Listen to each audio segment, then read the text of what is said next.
selamat sore teman-teman. Perkenalkan, nama saya Mariana Calmin Sustiani, kelas 2024L dengan NPM 24103514. Video ini dibuat untuk memenuhi tugas yang diberikan Bapak dosen pengampu mata kuliah Psikologi dan Pembelajaran sebagai pengganti UAS. Kali ini saya akan membahas materi tentang teori humanistik. Teori humanistik merupakan teori yang membahas tentang kehidupan manusiawi. Teori ini menekankan pada kehidupan manusia seperti bertanggung jawab dan memanusiakan manusia.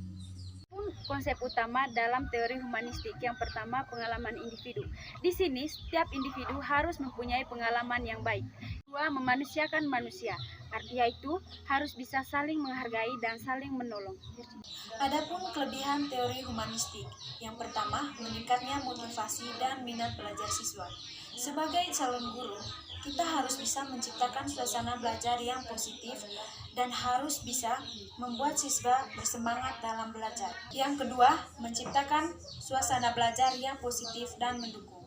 Di sini, guru harus bisa mengelola kelas agar proses pembelajaran berjalan dengan lancar dan murid-murid merasa senang dan nyaman dalam kelas.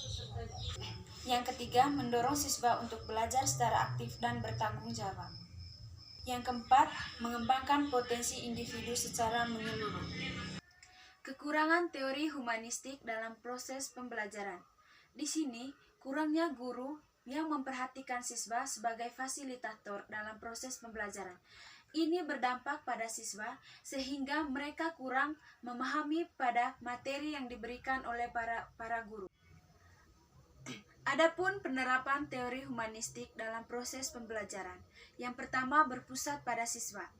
Di sini, guru berperan sebagai fasilitator, bukan hanya sebagai penyampaian informasi. Yang kedua, menciptakan iklim belajar yang positif. Di sini, guru harus bisa menciptakan suasana belajar yang baik, sehingga murid merasa nyaman dan senang pada saat proses pembelajaran berlangsung. Yang ketiga, pengembangan potensi siswa. Guru memberikan kesempatan kepada siswa untuk mengembangkan minat dan bakat mereka sehingga potensi pada siswa tersebut semakin berkembang.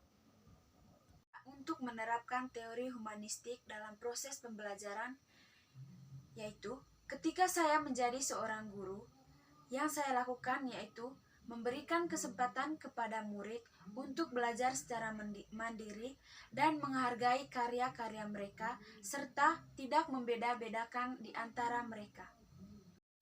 Pengertian teori humanistik menurut para ahli. Yang pertama, menurut Rogers, yaitu mengembangkan teori humanistik yang berfokus pada rasa empati, rasa kehangatan, dan keaslian. Menurut Abraham Maslow, yaitu mengembangkan kebutuhan manusia yang berfokus pada aktualisasi. Belajar tentang teori humanistik. Yang pertama, mengembangkan empati. Belajar teori humanistik dapat membantu mengembangkan empati dan memahami orang lain. Yang kedua, meningkatkan kesadaran diri, yaitu memahami potensi individu. Tiga, meningkatkan keterampilan sosial, di mana ini dapat membantu kita untuk berkomunikasi secara efektif. Prinsip belajar teori humanistik. Yang pertama, manusia memiliki potensi alami untuk belajar. Setiap individu mempunyai keinginan untuk belajar dan berkembang. Yang kedua, guru sebagai fasilitator. Peran guru tidak hanya memberikan informasi, tetapi juga bisa menciptakan lingkungan belajar yang efektif dan nyaman. Yang ketiga, penerapan diri. Siswa perlu merasa dihargai dan diterima apa adanya. Yang keempat, fokus pada pengalaman. Di sini, setiap individu harus mempunyai pengalaman yang baik untuk kehidupan sehari-harinya. Yang terakhir, kesimpulan. Setelah kita mempelajari teori humanistik, kita dapat mengetahui pentingnya pengembangan individu dan menciptakan lingkungan belajar yang mendukung.